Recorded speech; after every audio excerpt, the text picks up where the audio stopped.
गांव की सास के शहरी अंदाज। निधि को विकास से प्यार तो था, पर वो शादी करके उसके साथ गांव में नहीं बसना चाहती थी। मुझे गांव अच्छा लगता है, पर दिक्कत यही है कि मैं वहाँ रह नहीं पाऊंगी। मुझे वहाँ के माहौल के बारे में कुछ भी नहीं पता है। अरे माहौल में ढल जाओगी तुम, थोड़ा टाइम तो लो। और विकास गांव में ही रह के ऑर्गेनिक खेती करता है, इतना अलग काम है। और यहाँ शहर में क्या है, कितना प्रदूषण और भीड़ है यहाँ। पर विकास यहाँ आके भी तो खेती कर सकते हैं ना। अरे शहर में एक प्लॉट लेने में जिंदगी भर की कमाई चली जाती है, खेत कैसे लोगे? सोच ले निधि, विकास गांव का है, वहीं उसका काम भी है। तेरे पास कोई नौकरी भी नहीं है, ना ही तुझे कभी काम करना था। उफ़ो, मुझे कुछ समझ में नहीं आ रहा, मुझे अकेला छोड़ दो। उसी दिन निधि विकास से मिलती है। यार, मेरे सारे दोस्त यही हैं। अरे दोस्त तो गांव में भी बन सकते हैं ना निधि। गांव के लोगों से कैसे दोस्ती कर पाऊंगी? मैं भी तो गांव का हूँ, मुझसे प्यार हो सकता है तो वहाँ के लोगों से दोस्ती भी हो ही सकती है ना। अरे यार, कंफ्यूजन है बहुत। सोच लो निधि, शादी के मंडप पे छोड़ के मत जाना, वरना दोनों के परिवार की नाक कट जाएगी।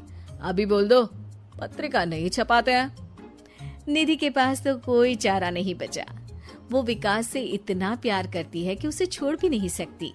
वो विकास के लिए गांव में शादी करके बसने को तैयार हो जाती है। जल्द ही दोनों की शादी हो जाती है। आई होप तुमको गांव में अच्छा लगेगा। मुझे पता है गांव में और शहर में अंतर क्या है, वहाँ के लोगों की सोच में अंतर है। मुझे पता है कि कैसा लगेगा मुझे। तुम ये बिना देखे किसी चीज के बारे में कुछ भी सोचने की आदत छोड़ दो ना। निधि ने उस वक्त तो कुछ भी नहीं कहा, पर वो सोचती है कि सबको इस बात का एहसास तो करवाना ही पड़ेगा कि वो सही है। उसके दिमाग में एक तरकीब आई।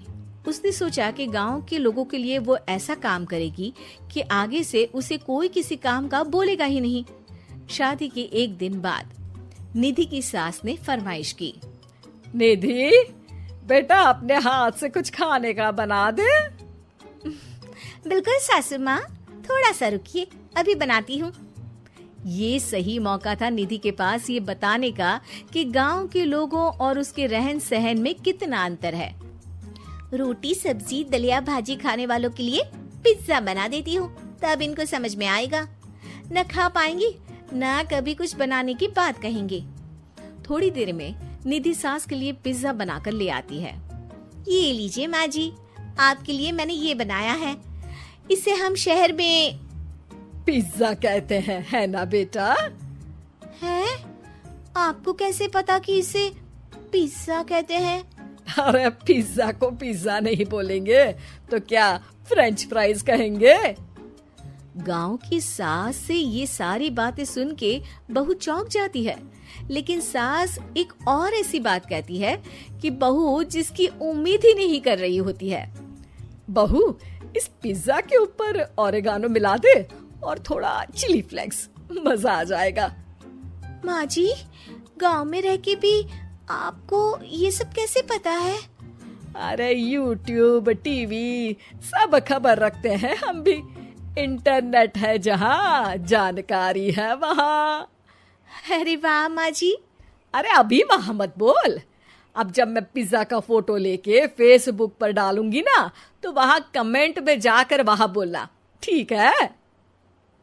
ठीक है माँ जी। अरे ठीक है माँ जी की जगह ओके मम्मी या ओके मम्मा बोल दिया करना। है? ठीक है, मतलब ओके मम्मा। निधि का तो सर ही घूम जाता है। इतना शहरी बर्ताव तो शहर में रहने वाली निधि की माँ का भी नहीं था। वो शाम को अपने पति से पूछती है, विकास, तुम्हारी मम्मी तो काफी कूल है यार। पिज्जा में क्या डालते हैं, फेसबुक पर क्या डालते हैं, सब कुछ पता है उन्हें तो। हमारे बड़े पापा के लड़के रहते हैं शहर में, बस उनके बच्चे आए थे गांव में गर्मी की छुट्टियां मनाने। उन्होंने माँ को एकदम शहरी बना दिया। उनका फेसबुक अकाउंट भी है, इंस्टाग्राम भी है और टिकटॉक बैंड हो गया, वरना वो भी बनाती थी। तभी सास वहाँ आ जाती है। अरे निधि, मैं तुझे टैग नहीं कर पा रही हूँ, जरा मेरी फ्रेंड रिक्वेस्ट एक्सेप्ट तो कर दे। निधि की गांव को लेकर जो राय थी वो अपनी सासू माँ को देख के बिल्कुल बदल जाती है। और अब निधि भी सोशल मीडिया पे अपनी सास के साथ लाइव आती है और कमेंट बाजी भी करती है, ताकि सबको पता चले कि गांव में रह के भी उसका जीवन शहर जैसा ही है और उसके आसपास के लोगों के अंदाज भी एकदम शहरी है।